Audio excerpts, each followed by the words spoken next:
ojúmọ́ ẹ̀yin tèmi ẹ káàárọ̀ mú kí gbogbo yín níbikíbi tẹ́ bá ti ń láǹfààní láti máa gbóǹtẹ́ ní ọmọ ológo mo tún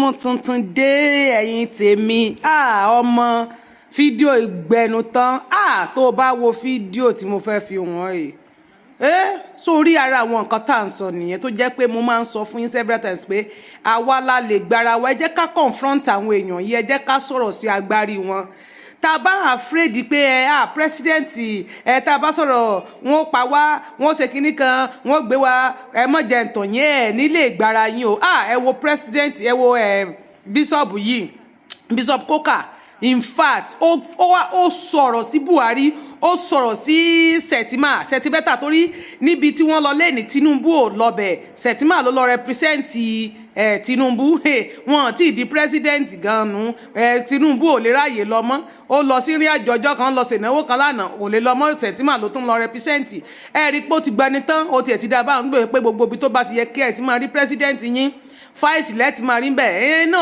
oyin náà ti dá akún ti sọ náà pé lẹ́yìn election lẹ́yìn gbogbo bó ṣe lọ lẹ́yìn inauguration nígbà tó bá dé inú Aso Rock tán ẹ máa rí bẹ̀bẹ̀ mẹ̀mẹ̀mẹ̀ lẹ́rìí ẹ̀ tí rí mẹ̀mẹ̀mẹ̀ promise ń bọ̀ lọ́nà ṣùgbọ́n mo fẹ́ kó wo fídíò yìí fún nípa ọ̀rọ̀ jápa tí bọ̀bọ̀ ìyá kí lórúkọ Tìámíyù sọ nígbà yẹn tó fi di pé ó líǹkì gbogbo secret báwọn ọmọ student ṣe máa ń ṣe student visa pé wọn bá dọ̀ gbogbo bó ṣe sọ ọmọ nípa jápa ọmọ yìí ó sọ̀rọ̀ Ọlọ́run gbọ́ máàní yìí sọ̀rọ̀ o máàní Kukah yìí Bishop Kukah yìí ó gbẹnu tán ó sọ̀rọ̀ sí Buhari ó wojú Buhari ó sọ̀rọ̀ sí ó wojú sẹ́sìn máa ó tìka bọ̀ wọ́n lójú ó sọ̀rọ̀ Ọlọ́run ọmọ gbọ́ ó ṣe gan ni kó bá mi share rẹ̀ thank you just for kò pọ̀ rárá sáfarabalẹ̀ kó gbọ́ tán gbọ́ fídíò yẹn. Kukah.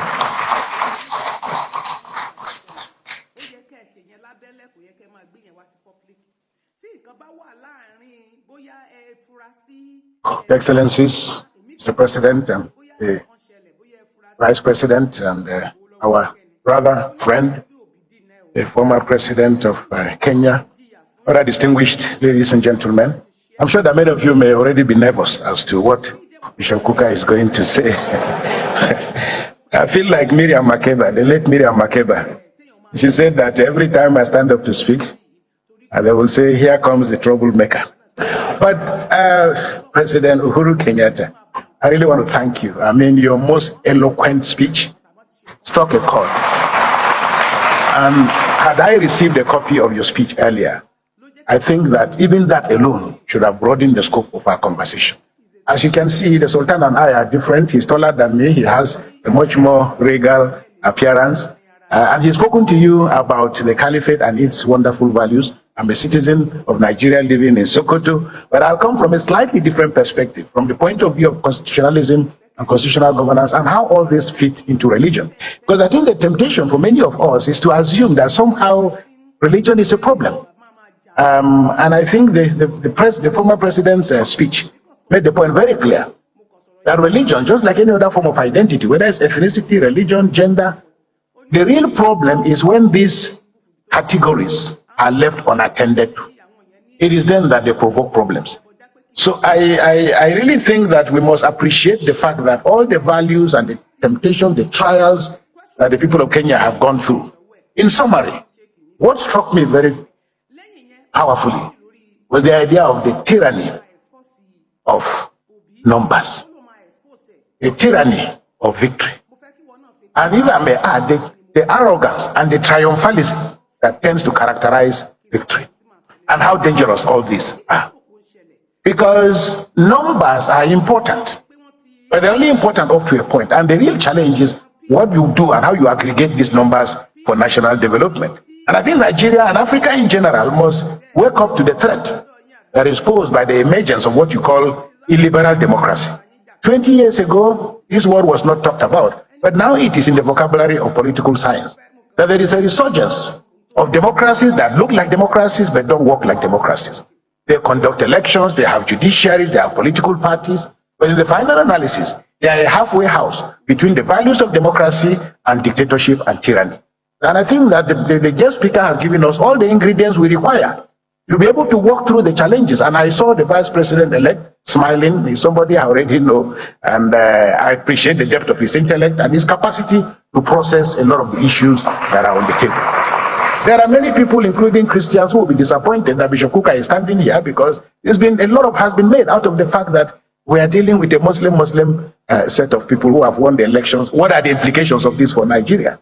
And of course, with one side of our mouth, we also say as Nigerians that we want people to be able to govern us, who love us, who cherish us, and who understand the principles of the management of diversity.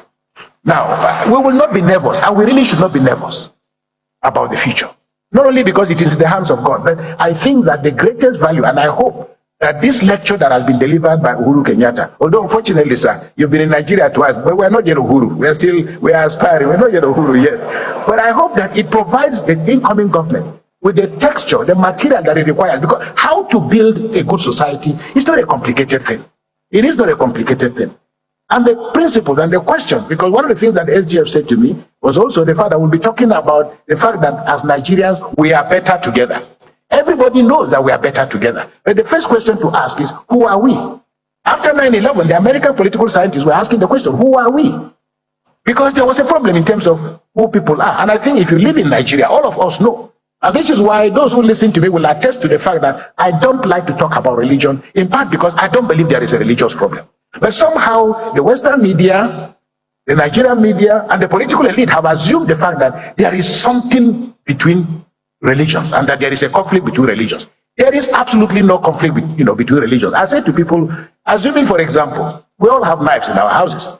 Assuming you come back from work and your wife is in the kitchen and she comes to welcome you with a knife in her back with which she's been slicing onions. You will have no problem entering the house. But if you had a fight with your wife before you left the house and your husband comes back and knocks on the door and you see your wife with a knife, you will pull back. So knives by themselves are not a problem. It's what you do with them. In the same way that identities are not a problem. Identities are not a problem. It's how you activate those identities and what you do with them.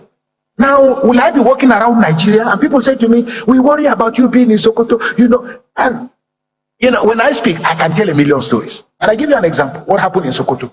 With the tragic story of Bühårï.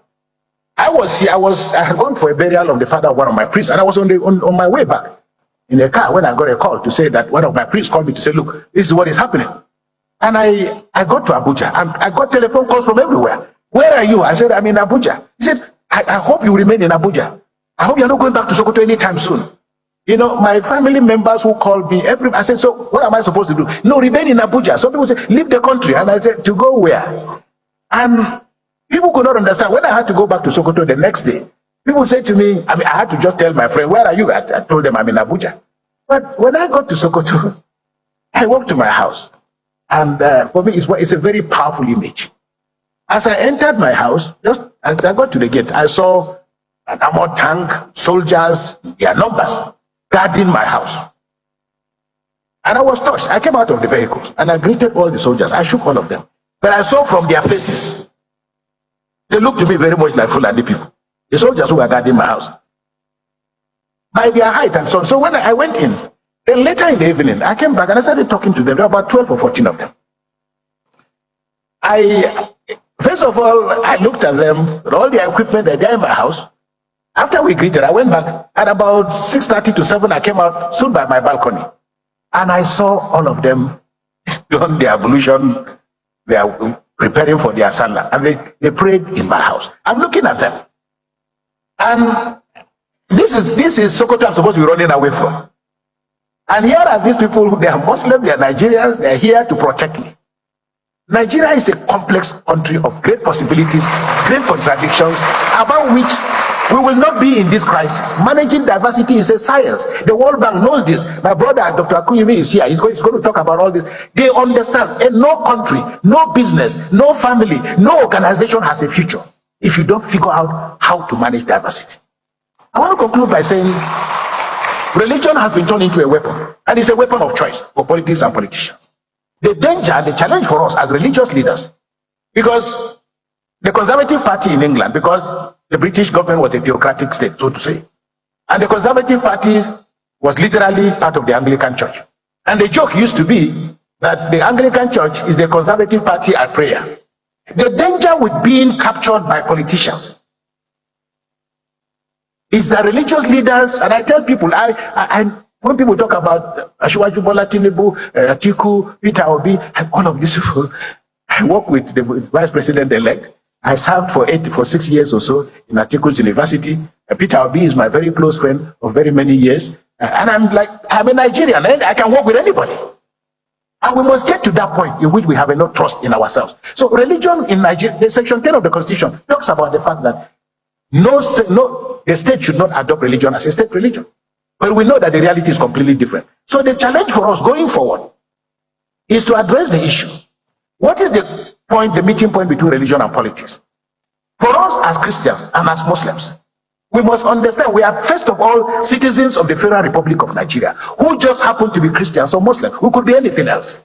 And our inability to appreciate those differences also is directly related to the way the political class has continued to treat us. Let me put it that way. Because if you are not able to manage diversity well, people have gotten out their pens and their pencils. When you call out ministers, everybody is looking at who is from my village, who is from my town. Because Northerns, we have come to associate opportunity, privilege with having your own person in power. It's not the way to go, but the reality has led us otherwise. So I want to say that first of all, Nigeria must heal. Nigeria must heal. But we also must have the courage to identify the scars, the wounds, the injuries. The worst thing that can happen to us is to pretend that everything is okay, because everything is not okay. We have so many of our citizens who have lost their lives. We have so many of our citizens who are still in captivity. Managing diversity and managing differences is not about religious leaders talking together. It is about whether the state can create the kind of infrastructure, the guardrails that can help Nigerians move as citizens of their country. But right now, there is how people feel because they are Christians or Muslims. There is how people feel because they are women. The levels and categories of exclusion are so tremendous and so immense. So I hope that going forward, the things that the guest speaker has spoken about most eloquently, that is, how do you manage victory?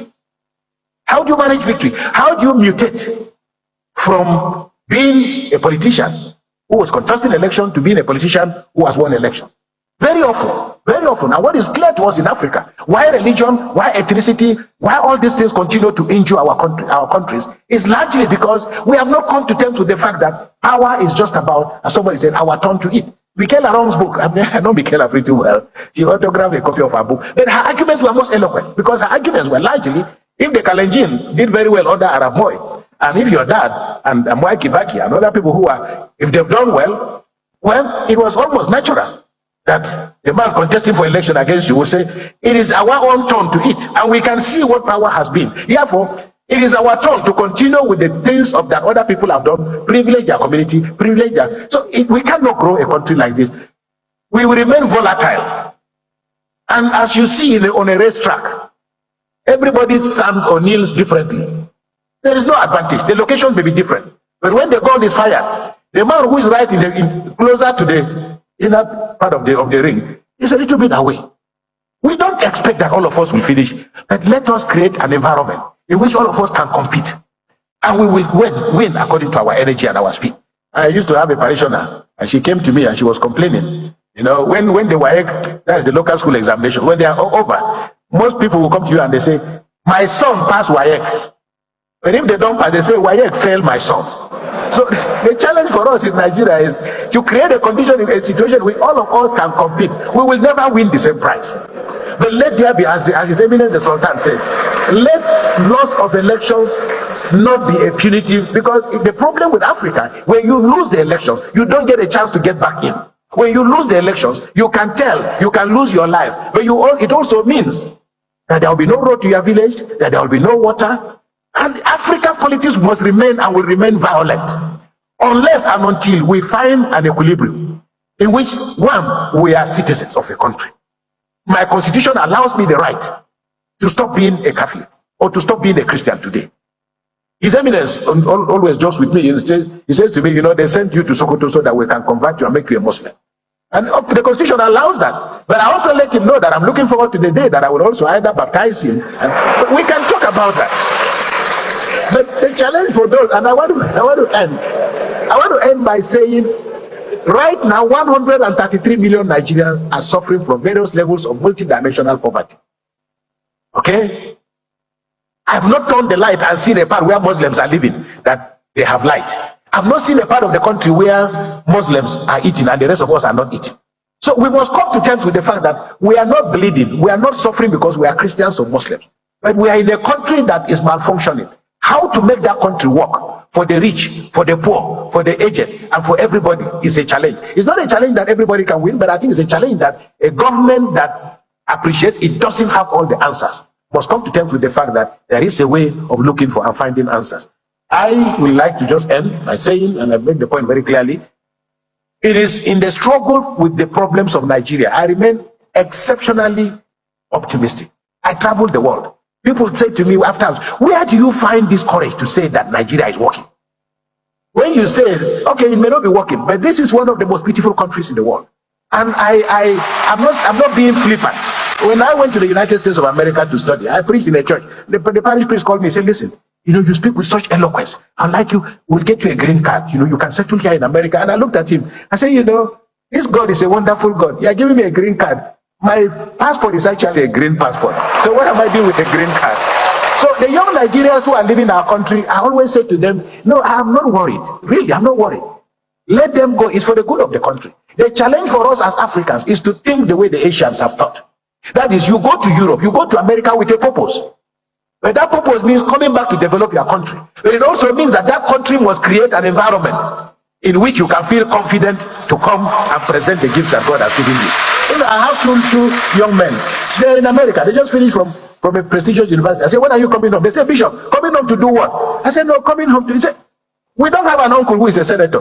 We don't have anybody in government. What are we coming to Nigeria to do? So, Mr. Vice President-elect, the challenge for you is to make this country believable, livable, credible, so that all of us together can stand in one tent and build a great nation.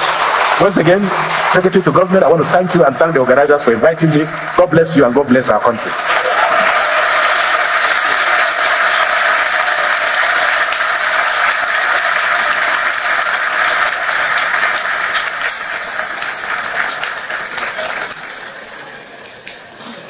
Dr. Matthew Hassan Kukah, Bishop of the Catholic Diocese of Sokoto, on religious tolerance and inclusiveness. Your Excellencies, distinguished ladies and gentlemen, there is another contribution, and this is on security and development by the